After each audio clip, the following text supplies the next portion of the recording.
Sehingga wali-wali itu dulu, saya berkali-kali cerita kalau ngaji, wali-wali dulu itu kalau ditawarin Allah masuk surga itu tanyanya satu, ya Allah di surga ada sholat enggak? Kalau enggak ada saya enggak mau. Kalau sampean pasti enggak tanya gitu, pasti itu sudah ada. Gini, enak mlebu swarga ora usah sholat mesti gitu. Sudah jadi sudah lama sekali nganggap sholat itu problem. Dan itu berat masuk surga kalau begitu terus itu berat. Itu pertanyaannya gitu. Karena alam rohani kita, saya ulang lagi, alam rohani kita itu tidak kebayang kalau kita hanya nyuwun sewu nikmati secara seksual, secara biologis. Makanya ada ulama ditanya, kenapa sholat itu lebih indah ketimbang nikmat al-wiqa misalnya, nikmatnya hubungan biologis. Jawabnya ulama itu gini, lucu, jawabannya sederhana. Nikmatnya kamu punya anak itu apa? Jawabnya ulama itu lucu. Kalau sakit dia sembuh, kalau hilang dia datang. Saya ulang lagi ya, kalau sakit dia sembuh, kalau hilang dia datang.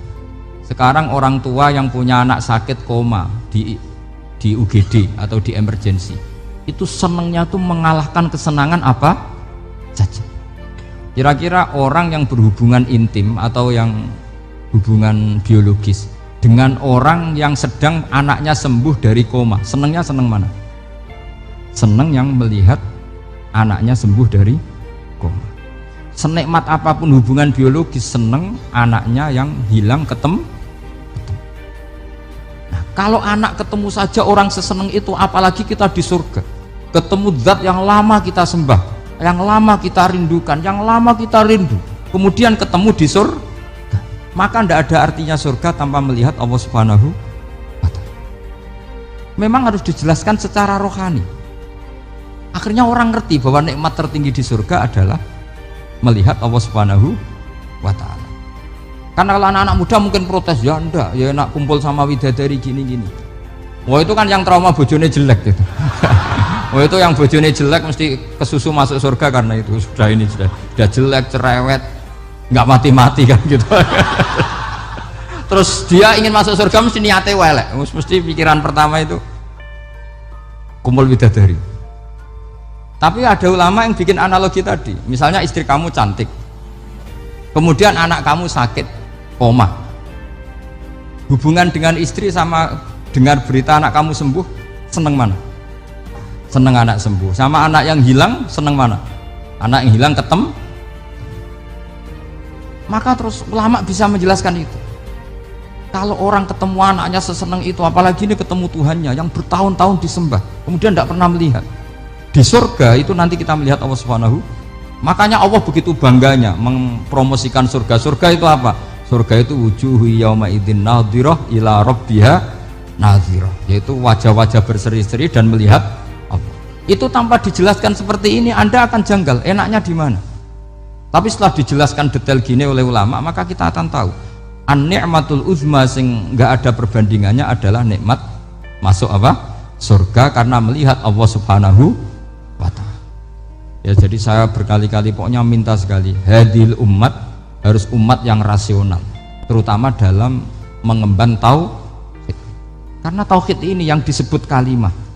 Sampai Allah mengistilahkan kepada Nabi Ibrahim itu wa ja'alaha kalimatam baqiyatan fi aqibih. Kalimat tauhid adalah kalimat yang akan abadi di anak cucunya Nabi Ibrahim. Baik anak cucu yang karena gen mau anak cucu yang karena sebab, yaitu santri dengan kiai. Dan itu caranya gimana? Umat Islam jangan berhenti belajar mantek. Makanya di MGS, di Qudsiyah, di TBS semua pondok pasti ngajarkan mantek, di Bendan, ilmu logika. Yaitu tadi, kalau kamu tidak bisa menemukan tauhid dengan cara tadi, dengan cara al-alam mutaghayyir wa kullu mutaghayyir hadis labudan min bukhtis, paling tidak pakai ilmu yang dilakukan Rasulullah SAW. Yaitu masyhur itu, saya sering cerita di mana-mana. Ada orang namanya Jubair bin Mut'im, Muhammad bin Jubair bin Mut'im. Itu dulu dia kafir. Dia orang pinter sampai dipasrai jadi negosiator untuk mengurus tawanan perang Badar yang ditawan Rasulullah SAW.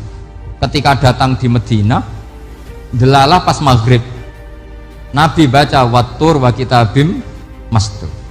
Di antara ayat yang dibaca Nabi itu am khuliqu min ghairi syai'in, masa manusia sebanyak ini kemudian mereka diciptakan oleh ketiadaan. Min ghairi syai'in itu oleh ketiadaan.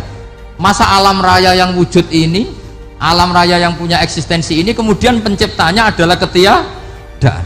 Padahal wal adamu la yakhluqu wa la yu'assiru wa la kadza wa kadza. Tentu sesuatu yang tidak ada itu tidak bisa dikatakan sebagai pencipta. Wong nggak ada, jadi faktor saja nggak mungkin, apalagi jadi pencipta. Itu Nabi habis sholat langsung beliau sungkeman, ya Muhammad, saat ini juga saya iman. Karena logika yang dibangun ayat yang kamu baca itu menghabiskan semua logika saya. Intinya logika tauhid itu akan mengalahkan semua teori non tauhid. Itu yang disebut bal naqdhifu bil haqqi 'alal batili fayadmaghuhu fa idza huwa zahid. Kebenaran tauhid itu akan menghancurkan kekuatan apa saja.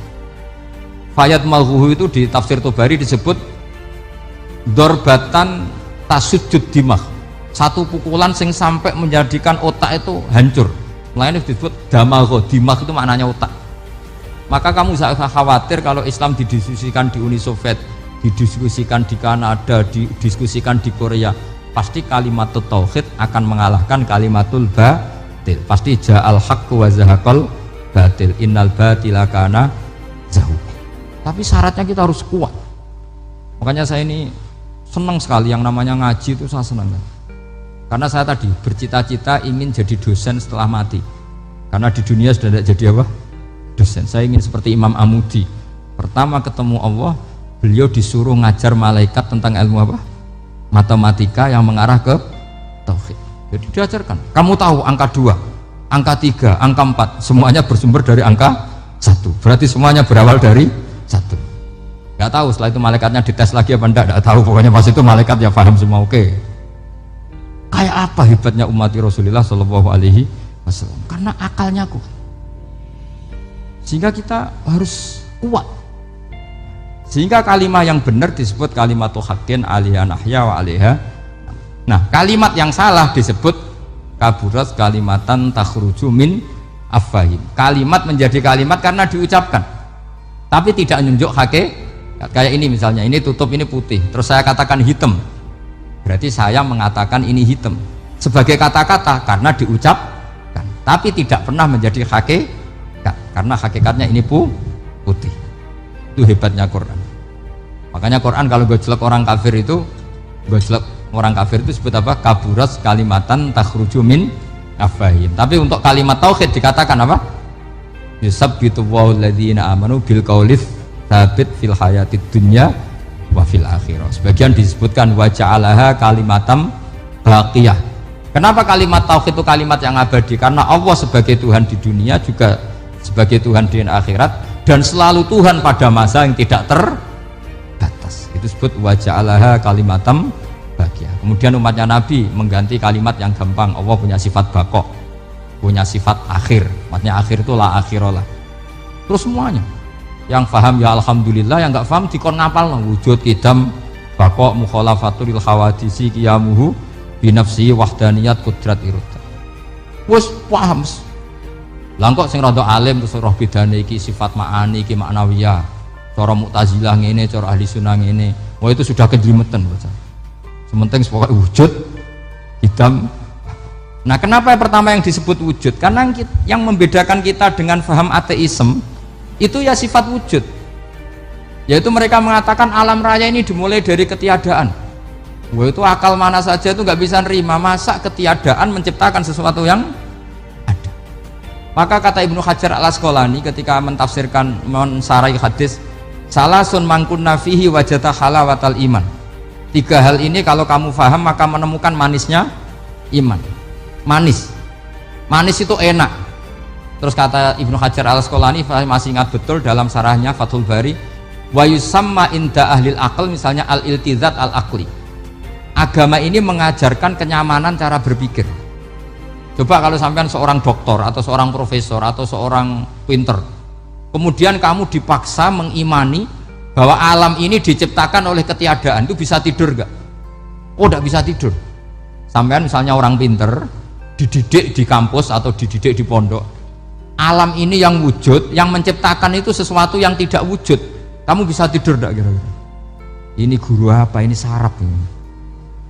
Mosok hadil maujudat khalaqahal adam, sesuatu yang wujud diciptakan ketiadaan. Tapi agama ini membawa sesuatu yang menyenangkan untuk akal, yaitu hadhil maujudat khalaqaha wajibul wujud. Maujudat yang wujud ini diciptakan super maujud, yaitu oleh bahasa pondok disebut wajibul wujud. Kan terus seneng, wajar dong kalau sesuatu yang ada diciptakan oleh yang ada. Nah tentu ada pencipta, terus ada super, disebut wajibul wujud. Kan terus enak. Nah, itu kata Ibnu Hajar al Asqalani disebut wajadah halawatal